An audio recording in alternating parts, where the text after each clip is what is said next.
O título da pregação é o mesmo da semana passada, só que segunda parte, porque eu não terminei a pregação como estava previsto. Deus gosta que eu sofra estranho, segunda parte.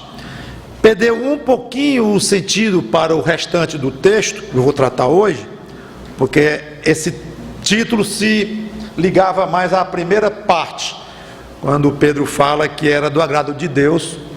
É do agrado de Deus quando um crente sofre por motivo da sua consciência para com Deus. Mas vamos então, vou ler o texto inteiro novamente e tratar da parte que faltou deste texto.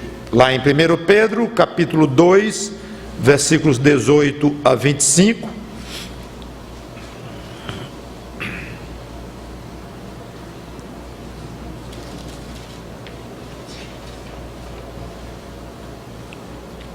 Primeiro Pedro, capítulo 2, versículos 18 a 25, que diz assim: Servos, sede submissos com todo respeito ao vosso Senhor, não somente se for bom e cordato, mas também ao perverso.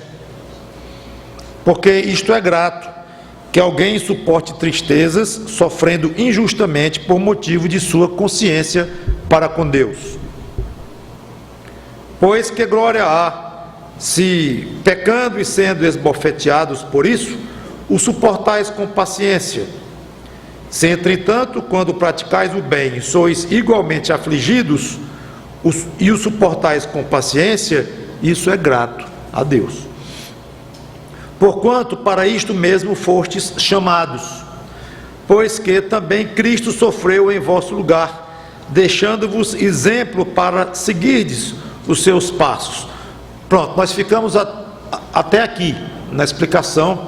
Vamos continuar agora o restante, que diz, a partir do versículo 22, o qual, falando do Senhor Jesus Cristo, não cometeu pecado, nem dolo algum se achou em sua boca, pois ele, quando ultrajado, não revidava com ultraje, quando maltratado, não fazia ameaças, mas entregava-se àquele que julga retamente, carregando ele mesmo em seu corpo, sobre o madeiro, os nossos pecados, para que nós, mortos para os pecados, vivamos para a justiça.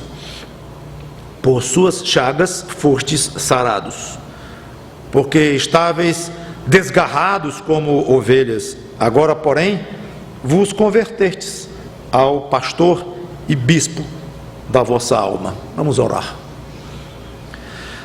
Santo Deus, nosso bom Pai, obrigado por esta parte da Tua palavra tão bonita, e que, falando da necessidade dos servos se comportarem mesmo debaixo de injustiça, mesmo sofrendo injustamente, essa argumentação levou o Teu servo Pedro a lembrar do exemplo deixado para nós pelo Teu Filho Jesus Cristo. Então já tratamos na semana passada sobre a parte da importância de sermos servos fiéis, servos de pessoas humanas, aqui no caso do tempo bíblico mesmo, escravos, pertencentes como propriedade aos seus donos, agora não mais, porém com outros vínculos ainda de servitude, mas sabendo ser servos de acordo com os teus preceitos, os teus padrões. E agora queremos mergulhar no argumento de Pedro, que nós temos um exemplo a seguir para sermos assim. E que exemplo? Pois é deste exemplo que nós devemos tratar agora. Peço que tu me ajudes a transmitir o que pretendo. Ajude a cada um que vai ouvir esta pregação, que abra o coração e teu Espírito derrame poder dentro para transformação de vidas. Em nome do Senhor Jesus Cristo, este mesmo que sofreu em nosso lugar, que eu te peço e agradeço de antemão. Amém. Então nós terminamos a pregação passada comentando sobre a beleza desses 3 versos aqui, esses 3 últimos do texto, ou 4, do 22 ao 25. O próprio Deus, uma das pessoas da Trindade, a segunda pessoa da Trindade, o Filho de Deus, se dispôs a sofrer para nos servir de exemplo. Isso é o que Pedro diz. E mais, não um sofrimento isolado, isso é importante, teologicamente muito importante, não um sofrimento isolado, ou seja, não apenas para dar exemplo. Então, entender o ministério de Cristo apenas como um exemplo a nós é entender parcialmente, porque além do sofrimento em si e da forma como ele sofreu, que nos serve de exemplo, mas tinha um valor implícito muito grande, um poder dentro daquela entrega que ele deu de si mesmo. O que é que ele veio sofrer em nosso lugar? Então foi um sofrimento tecnicamente chamado vicário, ou seja, substitutivo. Ele veio substituir o pecador no seu lugar. É muito importante entender isto. Olhar apenas Jesus como servo sofredor e ter pena dele e ter vontade de elogiá-lo, de exaltá-lo, até de tê-lo como um bom exemplo de vida. Isso é muito bom, mas é muito pouco para o que Deus deseja de atitude do pecador diante do ministério do Senhor Jesus Cristo. Procure entender o ministério de Cristo de uma maneira abrangente. Muitas seitas são criadas exatamente porque vem apenas uma banda, um pedaço de Cristo, um aspecto dele, e não vê os outros. Isso gera seita, com elemento de verdade, inclusive, mas um elemento que está tão diminuído do restante que faz todo o escopo, todo do que Deus tem para ensinar sobre Jesus Cristo, que acaba sendo uma verdade que vira distorcida. E, como regra também em termos de seitas, geralmente uma verdade bíblica, ela é junta com inverdades. E aí estão as duas grandes características de uma seita: uma verdade isolada do restante das verdades, e essa verdade isolada somada com invenções, com enganos. Está uma seita. 3 coisas sobre o ministério de Cristo aqui na terra que nós ficamos então de ver. Primeiro, não cometeu pecado algum, nenhum, nunca, o mais leve que seja, nem com ações, nem com a boca, nem com pensamento, nunca. A não pecaminosidade de Jesus de Nazaré é ponto fundamental da doutrina cristã. Faz parte inerente da fé que um pecador precisa exercer diante de Cristo, ou com relação a Cristo, para ser salvo. Faz parte inerente o fato de que Cristo não teve pecado algum. Só ele na história da raça humana. Qualquer outro ser humano que se diga que não teve pecado é blasfêmia diante de Deus. É um desrespeito ao próprio ser humano de quem se diz que não teve pecado, mas uma afronta ao Salvador da humanidade, porque é exatamente o que o caracteriza como Salvador, é o fato de ser único e pôde morrer para substituir os homens, porque exatamente ele não tinha pecado. Na hora que se admitir que outra pessoa, outro ser humano não tenha pecado, agora são 2 salvadores. Isso desarranja toda a estrutura da doutrina do Senhor Jesus Cristo. Milhões de pessoas simplesmente não entendem isto, não entendem que eles estão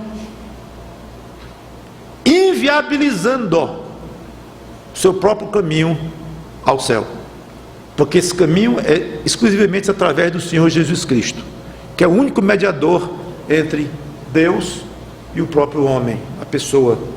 E na hora que faz surgir um segundo, um terceiro ou um quarto, seja lá quantos forem, está inviabilizando a sua própria salvação.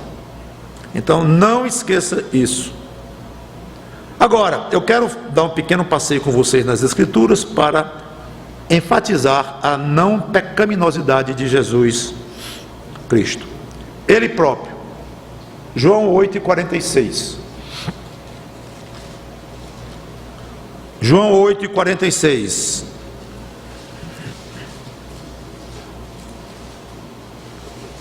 Essa é uma passagem importante para, se alguém lhe pedir, me mostre aí o próprio Jesus dizendo que não tinha pecado, ele mesmo. Está aqui, João 8,46.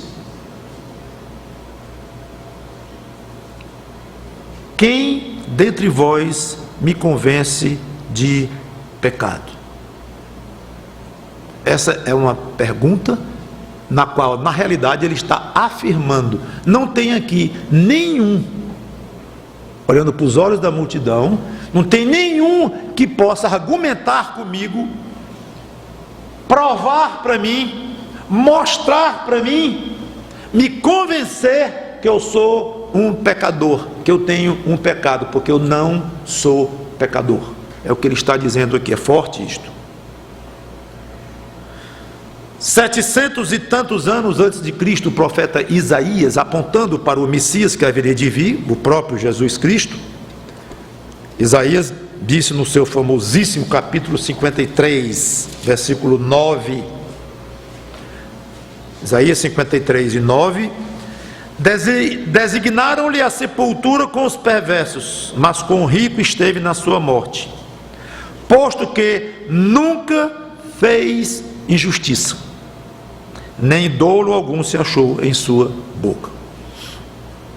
Apóstolo Paulo, segundo aos Coríntios, capítulo 5, versículo 21, Paulo, inspirado pelo Espírito Santo, que estava escrevendo parte da Bíblia, Isaías também, como acabei de ler. Então, segundo Coríntios, capítulo 5, versículo 21, nós lemos: aquele que não conheceu o pecado, ele o fez pecado por nós. Esse aquele é Jesus Cristo, e esse ele é o Pai, Deus, o Pai. Aquele que não cometeu o pecado, ele, Deus Pai, o fez pecado por nós, para que nele fôssemos feitos justiça de Deus. Hebreus capítulo 7, versículo 26.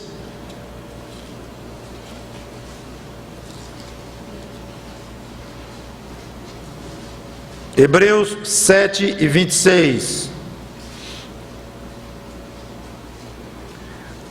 Com efeito, nos convinha um sumo sacerdote como este, falando de Jesus Cristo, santo, inculpável, sem mácula, separado dos pecadores e feito mais alto do que os céus.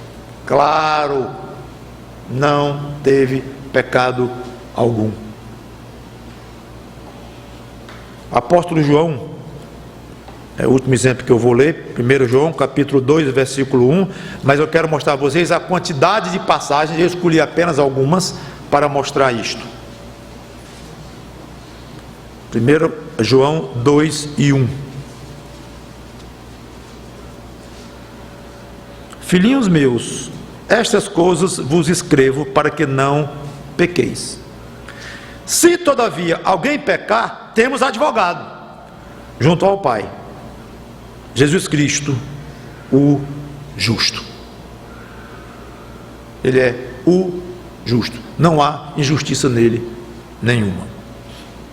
Agora é curioso que não apenas apóstolos, não apenas profetas, não apenas ele próprio, eles juntos disseram que ele, Jesus Cristo, nunca teve pecado. Sabe quem disse que ele era um justo? O traidor Judas. Mateus capítulo 27, versículo 4. Mateus 27:4. Não sei se você já tinha percebido isto.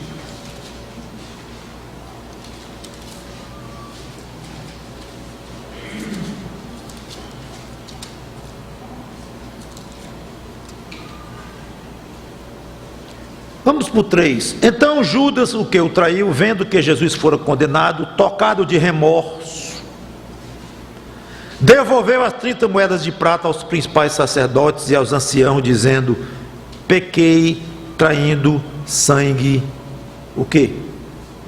Inocente. Esse sangue não tem nenhuma culpa sobre ele, é inocente. O traidor dizendo: bem que mereceu ouvir. Eles, porém, responderam: o que nos importa? Isso é contigo, te vira. Essa é a raça humana mesmo, mas é outro assunto. A mulher de Pilatos, Mateus capítulo 27, versículo 19, mesmo capítulo onde nós estamos, em pleno julgamento do Senhor Jesus Cristo, diante de Pilatos, ela manda um recado para o marido. Mateus 27:19. Estando ele no tribunal, Pilatos, né? Sua mulher mandou dizer-lhe: não te envolvas com esse justo, porque hoje em sonho muito sofri por seu respeito. É interessante que não diz: não te envolvas com esse homem, não te envolvas com esse cidadão, não te envolvas com esse, sei lá, profeta. Mas o nome, a caracterização que ela escolheu para falar de Jesus Cristo: não te envolvas com este justo. O próprio Pilatos, que ficou tocado com o aviso da esposa, e ele mesmo, todos conhecem a história, hesitando muito, versículos 23-24, que mal fez ele? Perguntou Pilatos para a multidão, e até onde se pode ver aqui, angustiado, porque ele não conseguia ver nada acusável em Jesus Cristo, e o povo insistindo, e Pilatos resistiu até um certo ponto. Depois a política não deixou mais. Replicou-lhes Pilatos: que farei então de Jesus chamado Cristo? Seja crucificado, responderam todos. Que mal fez ele? Perguntou Pilatos. Porém cada vez mais clamavam: sejam crucificado, seja crucificado. Vendo Pilatos que nada conseguia, antes pelo contrário aumentava o tumulto, aí foi que ele acovardou-se. Mandando vir água, lavou as mãos perante o povo, dizendo: estou inocente do sangue deste justo, fique o caso convosco. E a passagem continua. Ele pensa que se livrou do sangue daquele justo e que entregou para o povo, que entregou, e que o povo até hoje sofre por conta do que fez com o Senhor Jesus Cristo, sim, mas ele próprio com certeza vai ser julgado por isto. Mas ele mesmo diz que Jesus Cristo era justo. Lembra o ladrão que se converteu na cruz? Em Lucas 23:41, eu não vou ler porque eu acabei de pregar uma mensagem aqui há poucas semanas sobre esse assunto, mas o ladrão argumentando com o outro na cruz: isso nós merecemos estar aqui, e este aqui que nada fez. Então o próprio ladrão, já no processo de conversão, um deles declara a inocência do Senhor Jesus Cristo. E por fim, novamente em Lucas 23, versículo 47, na hora da crucificação dele, o centurião que estava lá, que era o capitão de uma guarda de 100, autoridade, Lucas 23:47, vendo o centurião o que tinha acontecido, deu glória a Deus, dizendo: verdadeiramente este homem era justo. O centurião chamava de justo, a mulher de Pilatos chamava de justo, o próprio Pilatos chamava de justo. Vocês pensam que é à toa? Não é. Há um propósito nisso tudo, é para mostrar que mesmo pessoas não salvas, pelo menos até aquele ponto, pessoas do mundo mesmo. Alguém que autorizou a matá-lo, como o próprio Pilatos. Justo. Judas. Nunca esqueça este fato. Pode até parecer que eu estou gastando muito tempo em cima de algo que você sabe desde criança, que você aprendeu até a decorar, e eu também. Que Jesus Cristo não teve pecado, foi concebido sem pecado e tal e tal. Mas esse fato deve ficar muito marcado na nossa mente, no nosso coração, e deve ser poderoso no efeito em nós. Não é só um conhecimento teórico, teológico, confessional, não. Tem muita coisa para nós imitarmos dele, partindo desse princípio de que ele não teve pecado, inclusive tentar imitá-lo. Era necessário que ele não tivesse pecado para ser o Messias dos judeus e o Salvador do mundo. 3 lições práticas sobre este fato dele não ter pecado. Primeira, mais um motivo para nós admirá-lo, de ser fã dele, apaixonados por ele. Um homem que não teve pecado. Amamos nossas esposas, os maridos, amamos nossos filhos imensamente, nossos amigos muitíssimo, todos pecadores, todos cheios de defeitos, e quanto mais próximo nós chegamos deles, mais nós vemos defeitos. Ninguém conhece tanto os defeitos de um homem quanto a sua esposa, e de uma mulher quanto o seu marido, e dos filhos e dos pais, porque o conhecimento é muito íntimo, e nós amamos a si mesmo, pois ele é o único ser humano que não teve pecado. Isso deve tornar cada um de nós muito mais admirador dele, adorá-lo com muito mais gosto. Eu vou usar a palavra, é um pouco secular, quase mundana, a palavra fã, mas eu quero usar de propósito. Já tem tanto fã, tanto ídolo por aí para as pessoas serem fãs. Você quer ser fã de alguém ilimitadamente?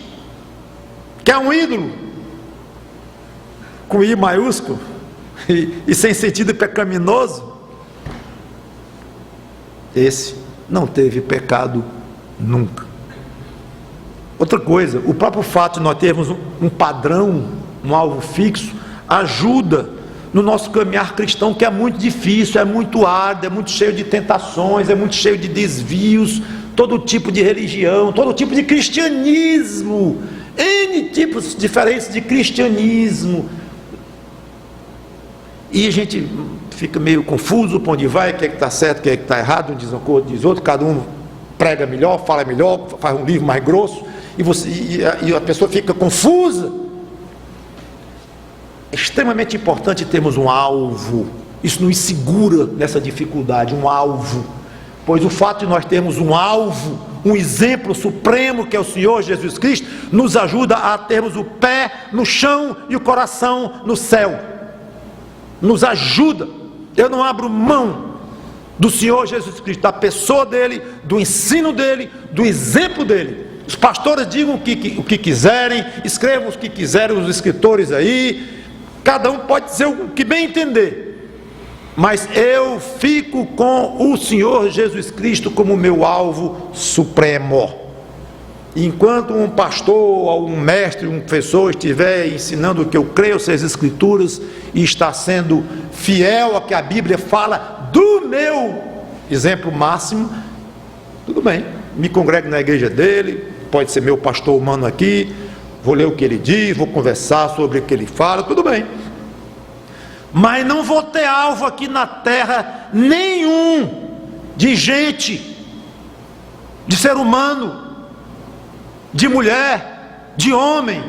Não vai ter ninguém aqui na terra que eu vá seguir, em última instância, que vai ser o meu padrão. É perigoso isto, perigoso e pecaminoso, inclusive. Então você ter Jesus Cristo como um alvo máximo, alguém que não teve pecado algum, isso dá um senso de orientação fantástico no caminhar cristão. Nunca tire de vista o Senhor Jesus Cristo e a sua justiça, a sua santidade. Ele é o justo, Ele é o santo de Deus. E nos incentiva a pedir ajuda a Ele, nas tentações, nas dificuldades, nas nossas fraquezas, porque além de Ele ter poder para nos ajudar, Ele passou pela experiência de ser tentado Ele mesmo. Não vou ler, está lá em Hebreus 4:15, dizendo que Ele pode nos assistir e nos ajudar, porque Ele mesmo foi tentado em todas as coisas. Então, peça, Senhor, eu estou longe do alvo, que és Tu mesmo, estou longe, não estou conseguindo, eu falho demais, então me ajuda.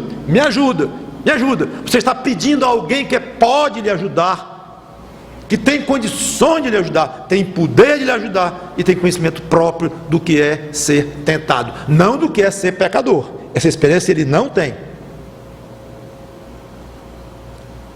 Detalhe, não tem de uma maneira prática, porque ele teve no sentido diante de Deus de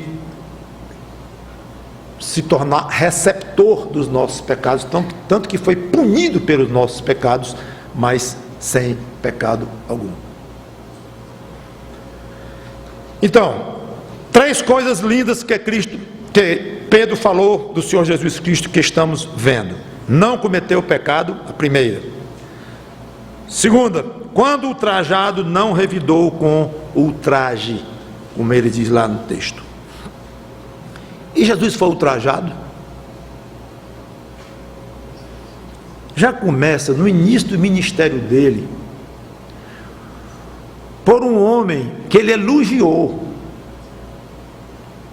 João capítulo 1, versículo 43 a 51. Eu não iria gostar se alguém dissesse assim: esse aqui é o pastor Mauro, ele é pastor, e ele prega e tal, e dissesse algumas coisas positivas, e ele é de Parnaíba, lá no Piauí. E tem alguma coisa que preste em Parnaíba? Não faça isso. Primeiro, ele está me ofendendo pessoalmente. Segundo, está ofendendo centenas de milhares de pessoas, algumas dezenas de milhares de pessoas que nasceram em Parnaíba, não só a geração atual, mas a passada. É uma pergunta extremamente ofensiva. Pois bem, João capítulo 1, versículo 43, inaugurando o ministério dele, Jesus Cristo, bem no comecinho, ele enfrenta uma dessa. João 1, 43 em diante, eu vou ler o texto que eu quero explorar um pouquinho isso. No dia imediato, resolveu Jesus partir para a Galiléia e encontrou a Filipe, a quem disse: segue-me. Ora, Filipe era de Betsaida, cidade de André e de Pedro. Filipe encontrou a Natanael e disse: achamos aquele de quem Moisés escreveu na lei, e a quem se referiram os profetas, Jesus, o Nazareno, filho de José. Perguntou-lhe Natanael: de Nazaré pode sair alguma coisa boa? Primeira reação de Natanael. Ainda bem que Jesus nem soube disso. Soube. Olha aqui, ele sabia muita coisa de Natanael, que o próprio Natanael ficou impressionado como é que ele sabia. E esse Natanael era um homem de primeira qualidade. Você vê que até os homens de primeira qualidade ofendem os outros. De Nazaré vem alguma coisa boa? E Filipe respondeu com uma sabedoria enorme. Linda a resposta de Filipe. 3 palavrinhas: vem e vê. Não argumentou, não discutiu. Jesus viu Natanael aproximar-se e disse a seu respeito: eis o verdadeiro caluniador, que fica falando mal de mim, sem me conhecer, e de todos os meus conterrâneos de Nazaré. Este é você, Natanael. Foi assim que Jesus Cristo falou: não, eis um verdadeiro israelita em quem não há dolo. É impressionante como Jesus foi difamado e a maneira que ele reage é altamente positiva, dizendo que não tinha dolo naquele homem. Obviamente não quer dizer que ele não tinha pecado, seria contra tudo que a Bíblia ensina, claro, acabei de mostrar isso, mas eu entendo aqui que ele quer dizer que era um homem sério, um homem de caráter, correto, sério, embora não foi nada bonito o que ele falou. Perguntou-lhe Natanael: de onde me conheces? Respondeu-lhe Jesus: antes de Filipe te chamar, eu te vi quando estavas debaixo da figueira. O que ele estava fazendo embaixo dessa figueira? Onde era a tal dessa figueira? Que horas foi que ele estava embaixo dessa figueira? 3 da manhã, 6 da manhã, meio-dia? Não tenho a menor ideia. E ninguém tinha a menor ideia, a não ser Jesus. E ele exclamou: mestre, tu és o Filho de Deus, tu és o Rei de Israel. A reação de Natanael quanto ao poder do Senhor Jesus Cristo, mas eu quero chamar a atenção aqui da reação de Jesus Cristo, reação dele, fantástica. Muito bem, vamos a João 8,41, falando agora de gente do povo. Jesus travou várias discussões com pessoas do povo, das multidões. João 8,41 diz assim: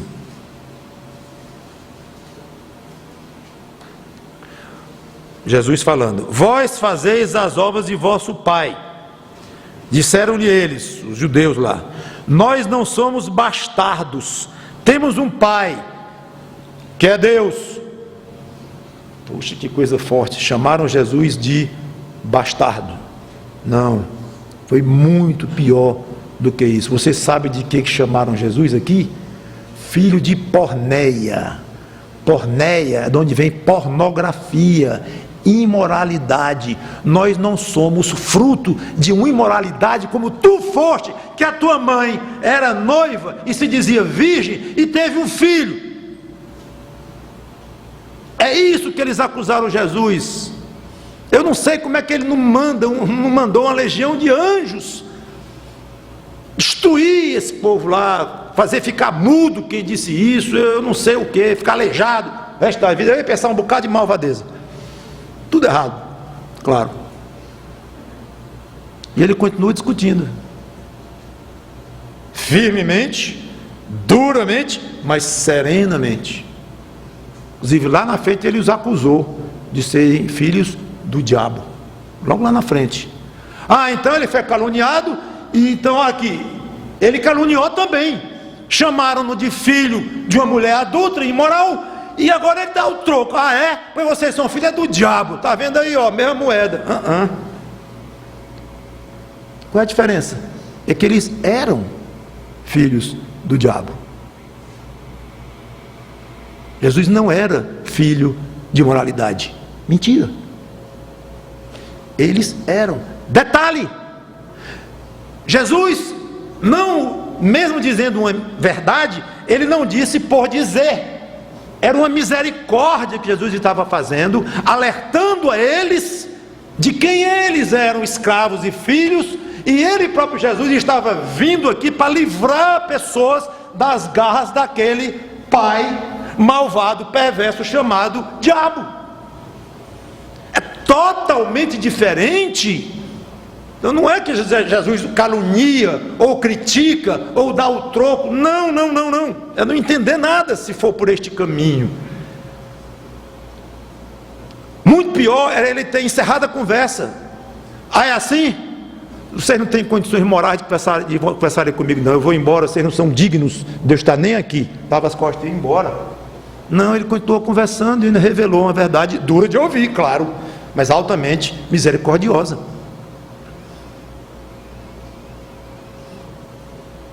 Judas, com um beijo cínico e traidor, ele entrega a Jesus Cristo, e vejam o troco que ele recebe.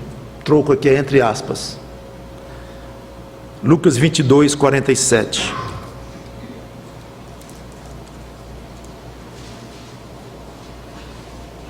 Falava ele ainda quando chegou uma multidão, e um dos 12, chamado Judas, que vinha à frente deles, aproximou-se de Jesus para o beijar. Um beijo hipócrita, fingido. Um beijo que custou dinheiro. Ele ganhou para isso. Porém Jesus lhe disse: Judas, com um beijo traz o Filho do Homem? Olha a resposta, a atitude do Senhor Jesus Cristo. Os judeus que foram prendê-los com cacetetes, nessa mesma passagem aqui, que magoaram muito Jesus Cristo, porque ele não era ladrão, salteador para ser preso com cacetetes, um homem perigoso, queria partir para a violência. Isso machucou, claro, além do próprio fato de irem prendê-lo, mas a forma como eles foram prender Jesus Cristo, foi um ultraje muito grande que fizeram a ele, muito grande. Veja como é que ele reage, versículos 52 e 53 desse mesmo texto. Então, dirigindo Jesus aos principais sacerdotes, capitães do templo e anciãos que vieram prendê-lo, disse: saístes com espadas e porretes, como para deter um salteador? Diariamente, estando eu convosco no templo, não pusestes as mãos sobre mim? Esta, porém, é a vossa hora e o poder das trevas. Não caluniou, não revidava com ultraje. Falei a pregação passada ou atrasada, no guarda que o esbofeteou durante o julgamento, deu um tapa nele. Um ultraje maior do que um tapa é difícil ter. Como é que Jesus reage? Dizendo: o que eu fiz de mal? Diga o que eu fiz. E se eu não fiz nada de mal, por que ele está me ferindo e me batendo? Então é a reação dele. Os soldados passavam e ridicularizavam: tu é filho de Deus, é? Pois desce daí. Cadê? Que tu vai edificar o templo em 3 dias. Desce daí de cima. Todo tipo de ultraje, de chacota. E ele, em resposta, o troco que ele deu, entre aspas: Pai, perdoa-lhes, porque não sabem o que estão fazendo. Tão parecido com você, né? A reação de Jesus Cristo com a minha. Nós somos muito diferentes. Rápido sem rebater, em difamar, em falar mal, em dar um troco, sem aspas, em letras maiúsculas mesmo, um trocão, mais do que fizeram com nós, ou conosco. E talvez a gente acha que está justificado e sendo muito honesto só em reconhecer que somos assim. Pelo menos nós reconhecemos que somos imperfeitos e que somos defeituosos e tal. Ótimo que reconheçamos, mas muito mais do que isso, nós temos a obrigação de aprender com o exemplo que Jesus Cristo deixou para nós. Agora saiba de uma coisa, meu irmão: Ele vai cobrar isso de você. Ele vai cobrar esse tipo de reação de você. É um tanto quanto teórico. Não vou dizer a palavra teórica, talvez a palavra melhor seja remoto, é muito distante. Eu estou aqui falando de Judas no tempo de Jesus, dos guardas que cravaram o espinho na cabeça dele e ficaram gozando dele na cruz, do que deu um bufete nele. É um pouco talvez muito distante, e dizendo: vamos imitar. Aí amanhã, antes de 9 horas da manhã, alguém lhe ultraja, alguém lhe difama. Sua mulher, seu marido, seu filho, vizinho no elevador, sei lá, que é alguém no trânsito, seu chefe, seu subordinado, seu colega. Logo cedinho de uma segunda-feira de trabalho, você já é difamado de saída. Aí não fica nada vago, nem distante, nem remoto o que ele fez, porque é para você olhar para lá trazer para hoje, porque aquele momento exato, o seu momento de humilhação ou de difamação que estão fazendo com você, e aplicar. O cristianismo é absolutamente prático, muito mais prático do que nós muitas vezes pensamos. Não é uma coisa meio mística. Que belo exemplo que Jesus deixou conosco para nós seguirmos e tal. Não é só isso, gente, é cumprir. E quanto mais nós estamos lembrados disto, com uma pregação dessa, com a leitura que você faça da Bíblia, do Evangelho, lendo, e lembrando, enchendo a mente e o coração disso, mais vai se fazer presente na sua vida o exemplo de Cristo, que é exatamente o que Pedro diz: imitem. Servos, na época escravos, estão sofrendo nas mãos de senhores injustos, cruéis, malvados. Estamos, obedeça. Mas Senhor, obedeça. Mas foi injusto, eu sei, obedeça, porque para Deus é grato sofrer injustamente por motivo da sua consciência diante de Deus. Faça isto. Por isso é que Pedro entrou com o exemplo de Jesus, porque já estava falando de uma maneira prática. Então fica o desafio para nós também. O terceiro ponto que Pedro trata: quando o maltratado não fazia ameaças, mas entregava-se àquele que julga retamente. Nós nunca vemos uma ameaça de Jesus Cristo pessoalmente assim para quem o maltratava, como esses vários exemplos que eu dei. E o que ele fazia?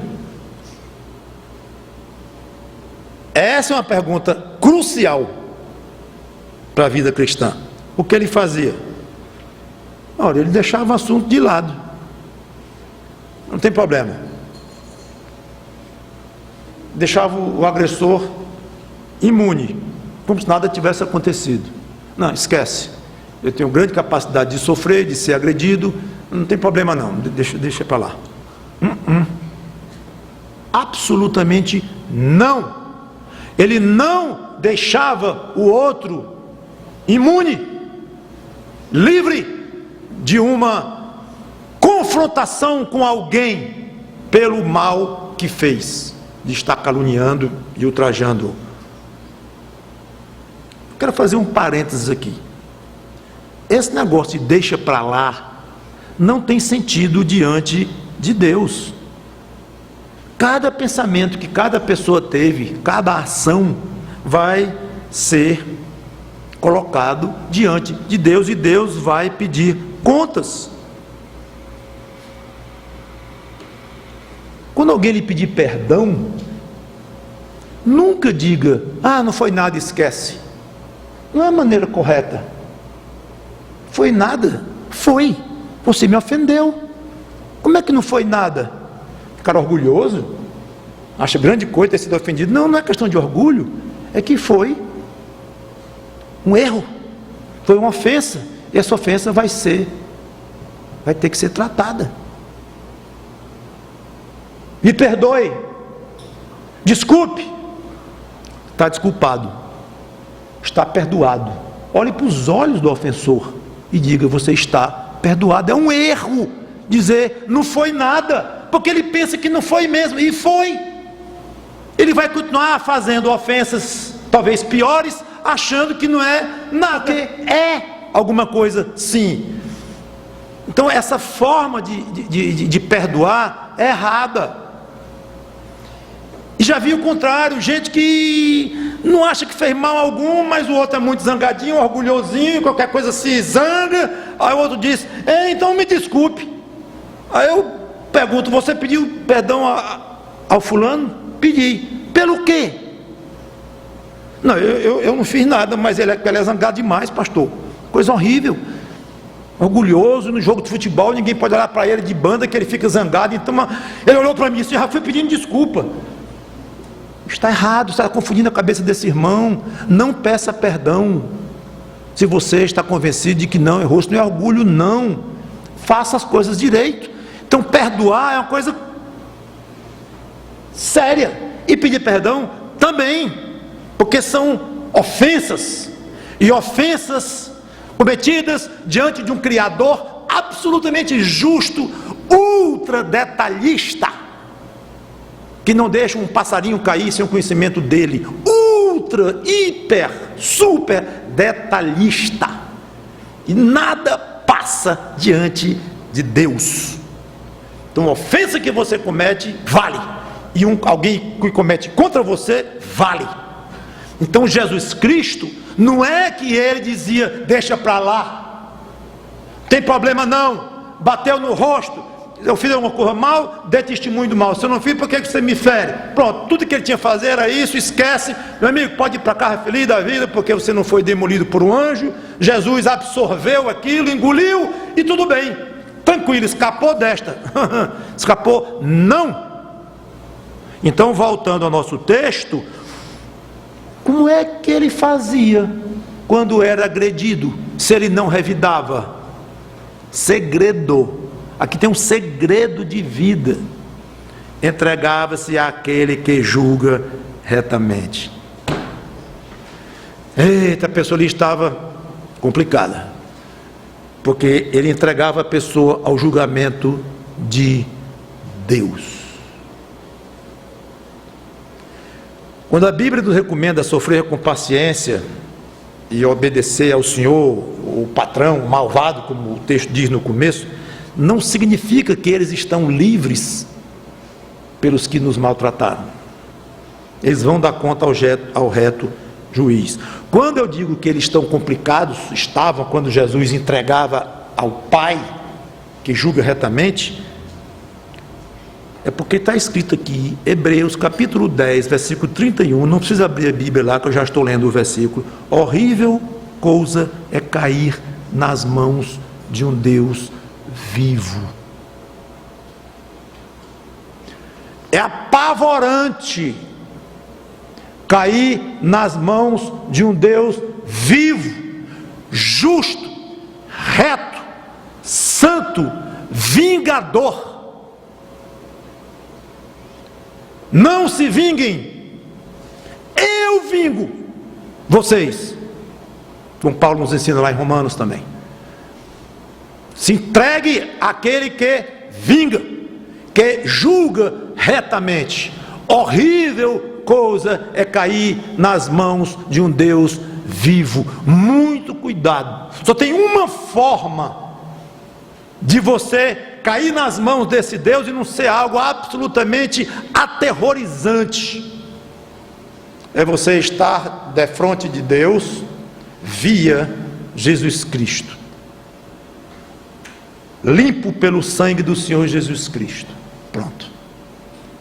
Colocou Cristo no meio, Cristo, só Cristo no meio. Vou dizer isso com respeito e reverência a Deus. Colocou Cristo no meio, você derrete o coração de Deus. Deus é apaixonado pelo seu filho. Deus ama muito o seu filho. Confiou os seus eleitos ao seu filho para salvá-los. Aprovou tudo que o seu filho fez e faz. Tudo através de Cristo funciona com Deus. Tudo. Então, maravilhosa coisa, não vou usar nem a expressão cair, maravilhosa coisa é estar nas mãos, no colo do Deus vivo, se você foi até Ele pela fé no Senhor Jesus Cristo.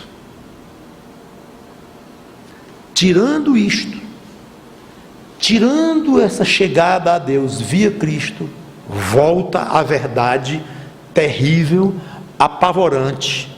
Você soma todos os pesadelos que você já teve, todos os filmes de terror que você já viu, de suspense, todo tipo de sofrimento que você pode imaginar, de angústia que você pode imaginar, tudo que a sua pequena mente concebe de terror é pouco para quem cai nas mãos de um Deus vivo, para ser julgado pelas suas próprias obras, não mais pela justiça de Cristo, pela fé. Não, você vai ser julgado pelo que você é.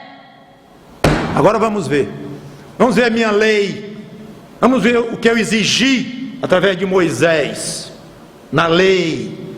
Vamos ver lá. Vem cá, e aquela ofensa que você fez só ao meu filho Jesus Cristo, lá na terra, naquele dia que você o esbofeteou, como é que fica aquilo? Mas Senhor, ele não desculpou lá? Desculpou? Ele entregou para mim. Ele não lhe rebateu, ele não lhe deu um outro tapa imediatamente, ou um muito pior, porque ele entregou a mim. Ele não esqueceu, não. Quem disse que Deus esquece pecado, meu amigo? Quem disse que Jesus poderia ser tripudiado, ridicularizado à vontade? É isso que você pensa, está me irritando mais ainda. Quando você pensa que o meu filho foi tratado daquele jeito e ia ficar desse jeito? Que conversa é essa? Venha cá. Vamos passar um filme aqui em 3D, daquele dia em que você foi um dos que pegaram um pau e bateram na coroa de espinho que estava na cabeça dele. Vamos ver. E pior do que isso, foi você ter ridicularizado de mim e dele, dos dois ao mesmo tempo. Cadê teu pai? Desce daí, ele não vem te ajudar, não. Vamos ver o filme de novo, está aqui. Como é que vai ser? Não pode, não dá para imaginar o terror disto. Então entenda o peso desta frase quando Pedro diz, inspirado pelo Espírito Santo, ele não revidava, porque ele se entregava àquele que julga retamente. Meu pai, veja isso aí. E vai ser visto mesmo. O problema é que nós não gostamos de seguir o exemplo de Cristo. Sabe por que você não gosta? Porque você quer ser o seu próprio juiz. Cada vez que você ofende de volta uma ofensa, você está sendo o próprio juiz. E ao fazer isso, você está renunciando o juízo de Deus. Você não quer entregar a Deus. Eu sou um juiz melhor do que ele. Mas pastor, você está botando palavra na minha boca. Eu não sou maluco de dizer que sou um juiz melhor do que o próprio Deus. Meu amigo, você pode não dizer isto na sua boca, eu não estou colocando palavra não, eu estou colocando no seu coração, talvez inconscientemente, mas está lá esta ideia. Não vou entregar a Deus esta injustiça. Primeiro, porque eu não sei nem se ele viu direito. Segundo, ele é muito paciente, ele demora, como Jonas, né? Ele é muito bom, eu não sei não, julgamento de Deus eu acho meio estranho. E outra coisa, e esse camarada vai ficar aí o resto da vida dele sem saber quando é que vai ser julgado por Deus, sei lá quando é esse julgamento. Não, eu prefiro eu mesmo, é melhor. O meu é mais tiro e queda, sabe? Resolve mais imediato. Então é isso que acontece quando você calunia de volta, quando você dá um troco, você ofende terrivelmente a Deus, além de não querer seguir o exemplo do Senhor Jesus Cristo. Já encerrando, versículos 24 a 25, 1 Pedro 2.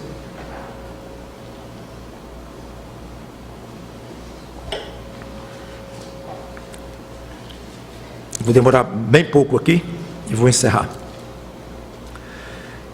1 Pedro 2, 24 a 25, ele aprofunda um pouco mais no ensino sobre o valor da morte do Senhor Jesus Cristo, a morte vicária, substitutiva e tal. Não vou mais desenvolver isto. Quando diz, carregando Ele mesmo em nosso corpo sobre o madeiro os nossos pecados, para que nós, mortos para os pecados, vivamos para a justiça, por suas chagas fostes sarados, porque estáveis desgarrados como ovelhas. Então ele cita aqui, quase que literalmente, o famoso Isaías 53, versículos 5 e 6, não vou ler, de uma maneira muito resumida. O Messias deixou cair sobre si a punição dos pecados que nós merecíamos sofrer, punição essa que nós merecíamos sofrer por causa dos nossos próprios pecados. E uma vez que Ele chamou para si os nossos pecados e pagou por eles, é como se nós não tivéssemos mais de dar satisfação a Deus pelos nossos pecados, porque já foram dados. Essa satisfação já foi dada a Deus pelo Filho Jesus Cristo. Então nós estamos judicialmente livres desses pecados. Então o pecado não é para ter mais poder sobre você. Eu quero encerrar com 25, a segunda parte, lindíssima. A primeira diz: porque estavas desgarrado como ovelhas, agora porém vos convertestes ao pastor e bispo da vossa alma. Ao lembrar da antiga condição dos seus leitores, desgarrados como ovelhas, como Isaías fala, que eu não vou ler por causa do tempo, Pedro então exulta: vejam que diferença, vejam o contraste. Vocês estavam desgarrados como ovelhas, pecadores, sem condições de dar satisfação a Deus, porque você não consegue cumprir a lei, mas agora vocês se converteram a alguém que deu satisfação dos pecados de vocês a Deus, através dele próprio, Cristo. Vejam o contraste: antes desgarrados como ovelhas, e agora convertidas ao pastor e bispo da vossa alma. O pastor é a imagem do pastor de ovelhas, que tem todo o sentido, porque ele tinha acabado de falar que nós éramos ovelhas sem pastor, pois agora nós arranjamos um pastor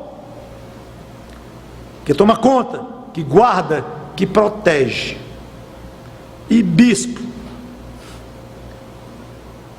essa palavra, coitadinha dela, nas nossas mentes, o que vem na sua mente a palavra bispo? Primeiro, alguém com chapéu roxo, desse tamanho aqui, com uns balangandãs, e com autoridade grande sobre um bocado de gente, homens estranhos, basta ler um pouco sobre eles. Bispo, autoritários, religiosos e políticos ao mesmo tempo. E mais recentemente, a ideia de bispo vem a ideia de um charlatão, alguém que funda igrejas, que se torna bilionário, que comercializa o nome de Cristo, cheio de bispos por aí. Então a nossa experiência brasileira, recente e antiga, com o nome bispo, é muito pobre. E infelizmente nós perdemos a riqueza deste nome, que é aplicado ao próprio Senhor Jesus Cristo. Quer dizer episcopos, em grego, superintendente, que supervisiona. É uma junção de duas palavras no grego, não vou explicar. Mas bispo significa que supervisiona. Sabe o que isso significa? Que você tem um supervisor da sua alma. Veja como algo que sem nenhuma explicação parece algo que você nem tem direito, muito negativo e desagradável. Jesus Cristo é bispo. Ao mesmo tempo, na mesma hora, Jesus Cristo supervisiona a minha alma. Ele é superintendente do meu espírito, do meu ser. Isso é absolutamente maravilhoso. Maravilhoso. E é assim que Pedro encerra esta passagem. Eu quero encerrar também. É muito agradável para nós crentes sermos ovelhas de Cristo, alvos do cuidado e da proteção dele, e extremamente reconfortante sabermos que somos supervisionados pelo Filho de Deus. Mandou o Espírito dele habitar em nós para selar nossa alma por dia da redenção. Somos super protegidos pelo poder desse supervisor. E eu termino comentando algo que eu falei, que nunca nós vimos nos evangelhos uma só ameaça de Cristo. Mas eu disse aos que o maltratavam pessoalmente. Alguém deu um tapa nele, ele ameaçou assim direto. Não, nós não vimos isso, reações dele serenas, firmes e serenas. Agora, ameaças para pecadores, de uma maneira geral, ele fez, e muitas, quanto ao destino eterno. Eu vou ler e não vou mais comentar, vou encerrar. Mas você que não é crente no Senhor Jesus Cristo, guarde esta passagem que eu vou ler dele próprio, que foi manso ao receber todo tipo de calúnia, todo tipo de agressão. Está lá. Cuidado. Corra para os pés dele e se sujeite e se humilhe a ele e peça perdão a ele. Não vá cair nas mãos de um Deus vivo sem Cristo, porque você não pode imaginar o que é. Mas chegar diante de Deus através de Cristo é um espetáculo, é maravilhoso demais. Então vamos lá, Mateus 7, 21 a 23.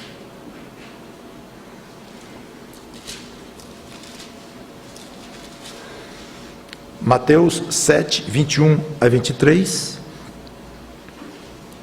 ele disse assim, ele falando: nem todo o que me diz, Senhor, Senhor, entrará no reino dos céus, mas aquele que faz a vontade de meu Pai, que está nos céus.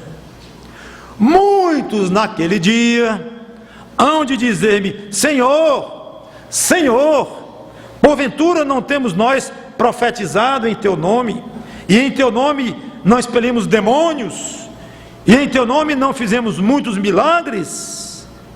Então lhes direi explicitamente: nunca vos conheci, apartai-vos de mim, os que praticais a iniquidade. Vamos orar. Santo Deus, nosso bom Pai, muita coisa foi dita do teu Filho Jesus Cristo, nosso querido Salvador. Que essas verdades penetrem em nossos corações, nossas mentes, nossas inteligências, nossos raciocínios, daqueles que somos crentes, e deem frutos de crescimento e de poder para imitarmos mais o Senhor Jesus Cristo, mais de perto. Nós estamos tão longe, tão longe, tão longe. Que ele não seja algo remoto na nossa vida, distante, mas alguém que esteja bem ao nosso lado, na nossa mente, dentro de nós, para nos orientar dia a dia a imitá-lo. E aqueles que não têm Cristo ainda como Salvador, que temam e tremam de caírem nas tuas mãos, com a lei do lado, para saber se eles cumpriram, porque já sabem que não cumprirão. Mas que eles cheguem até a tua presença com o sangue de Cristo, lavando, ou tendo lavado os seus pecados, e assim chegarão como filhos queridos, herdeiros teus em Cristo. Em nome dele que te pedimos, Cristo, e agradecemos. Amém.